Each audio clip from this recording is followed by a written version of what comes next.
Hello everyone, so today I wanted to talk about the robots that we commonly use for the STEAM engine and kind of my recommendations, what they're good for, and what age ranges they really work for. I do want to preface this by saying that this is not in any way sponsored, and this is just mainly because I have been asked this so much while at programs by both parents and teachers. This one right here is the Sphero Ollie. In order to operate a Sphero or an Ollie, anything from the Sphero brand does require the use of an iPad, so please make sure that you have one of these or an iPhone. It does not use an Android or a computer. We do have the Sphero Spark as well as the Ollie. I personally prefer the Ollie because I feel like it just is a lot easier to use. I've had kids that have said the Spark is easier, and I've had a lot that have said the Ollie is easier.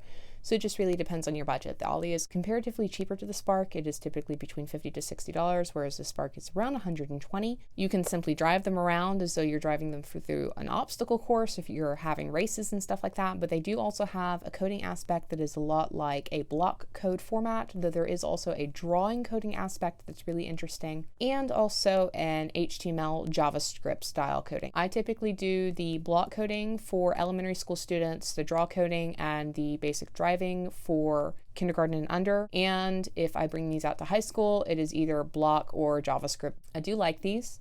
My only complaint is that they typically only last for around 30 minutes to an hour with heavy use. They do wear out over time. Our Sphero Sparks only lasted about 3 years before they croaked. I would say if you're using one of these for a classroom, just keep in mind that you might have to get them replaced every couple of years.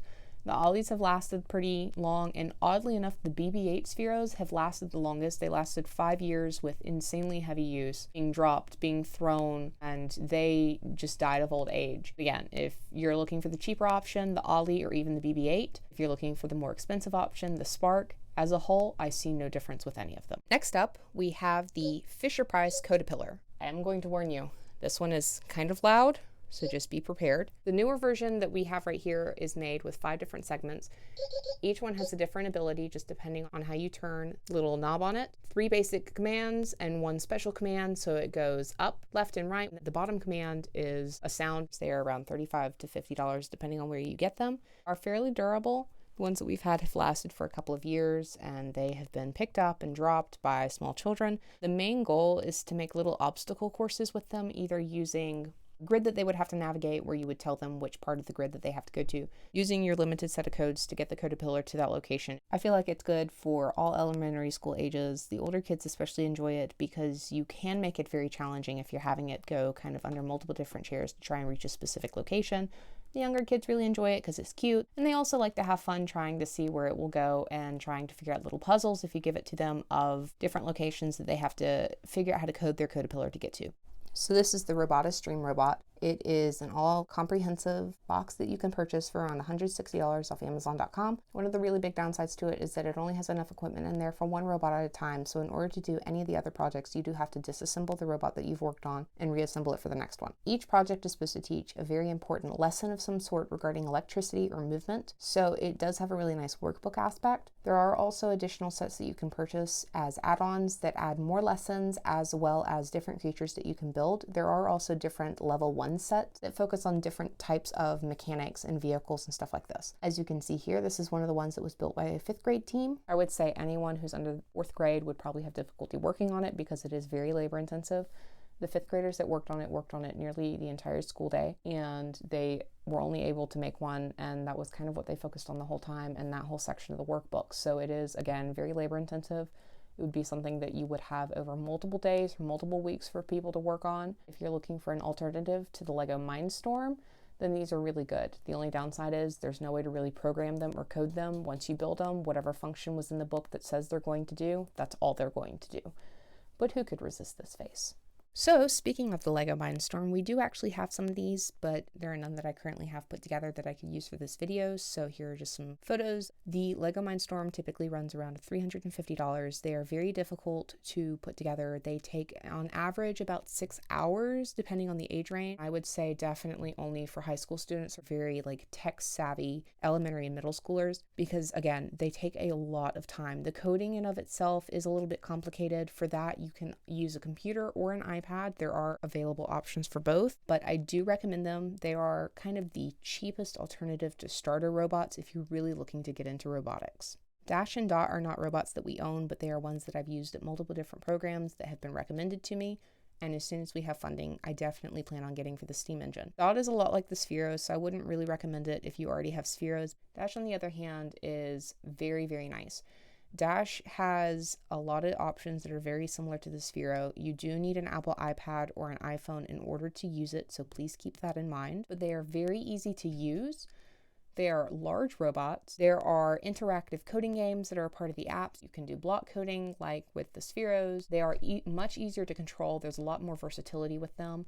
They are a lot more expensive though. It's around $200 typically, but they do have a lot of add-ons that you can have that aid in the coding, such as different musical instruments that you can quote unquote teach your Dash to play through coding.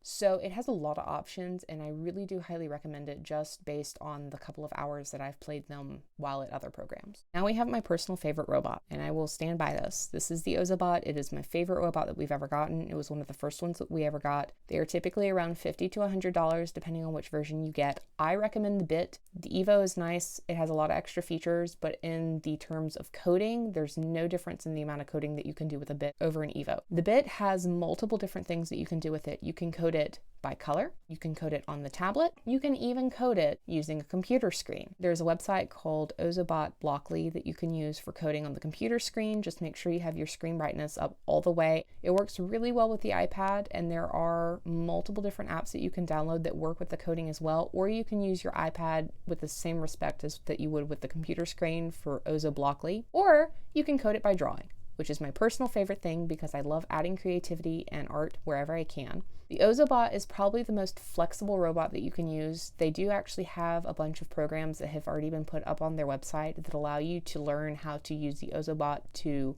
teach geography and English, art, history, and a bunch of other subjects, a bunch of different age ranges. I let literally every age range mess with these. The little bitty kids, I just let them scribble all over the paper. They love getting to draw, and they love seeing the robot run around on their thing. For the older kids, I try to make them code or at least just draw lines and different tracks that they can have it go on.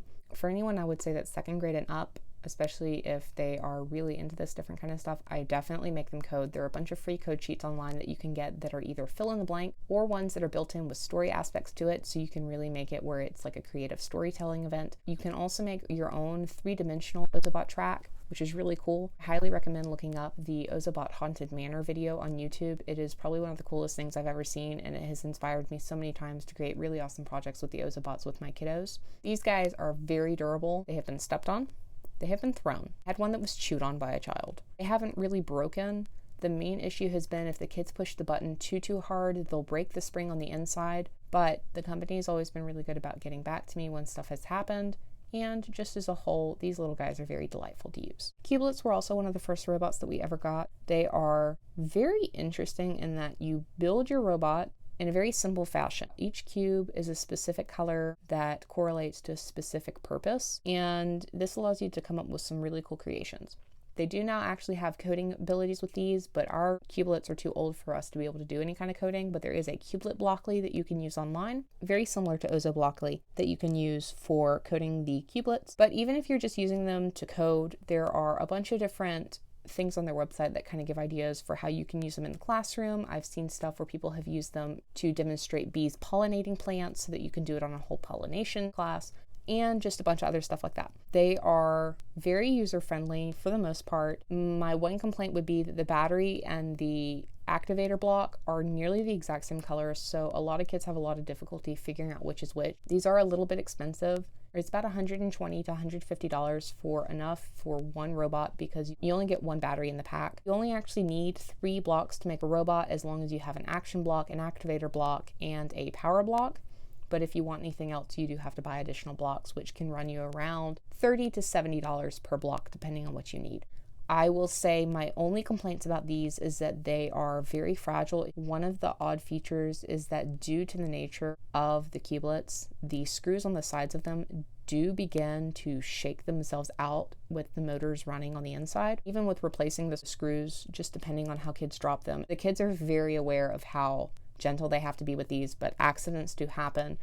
And when the robots get dropped, there is a good possibility that they can shatter on the inside or the whole cube itself pop apart. Even with putting the screws back in or with making sure that the screws are set, you won't be able to fix it. So I would say that's my only complaint, is that these are very fragile compared to the majority of the other robots. The CodeGo mouse is really specifically made for preschool up to about 2nd grade, but I have honestly used it all the way up to high school students. They love this. There is so much versatility, and it is insane how much the mouse can actually remember. Especially if you have more than one, you can make a giant track and you can code the mouse all over the place. It's very simple. You've got little cards that you get with each mouse pack, and each card shows you a different challenge. You can work your way through the challenges, or you can have it where the kids are making up their own challenges for one another. Typically what I do is I make them all take turns until one of them completes the level, and then they have to take it all apart and reassemble it to go to the next level. And it's like a big thing when you get to level up. The mouse itself is very simple. There are buttons for each individual purpose. One funny thing that you have to remember though is that when you click the left or right button, all that does is tell it to turn right, not turn right and move straight. So that's something that they have a lot of trouble with, but this is taking coding to the absolute fundamental levels. It makes some cute sounds, it looks adorable, and it moves around really easily. It takes batteries, so it doesn't charge. It's a AAA or a AA battery that you need inside of it, and it's just really fun to play with. Like I said, the high school students love making giant maps and seeing how far they can code it across like a huge, massive area, and it's all around just a really stable item. They've been dropped, they've done really fine. All of the pieces are super duper heavy plastic. The only thing that could be potentially fragile, I would say, would be the cards, just because they are cardstock. They're very heavy duty cardstock, but cardstock bends over time. And I will also say that these are relatively inexpensive. It's around $50 for the whole box set. And if you want an extra mouse, you can pay about $30, or you can buy any of the additional expansion packs that they have for different subjects. So it's not just coding, but you can use this for math and English and a bunch of stuff like that. Thank you for watching this video. I hope you've had a great time. I hope you learned something. If you have any questions, as usual, please leave them in the comments below. And I hope you have a great day.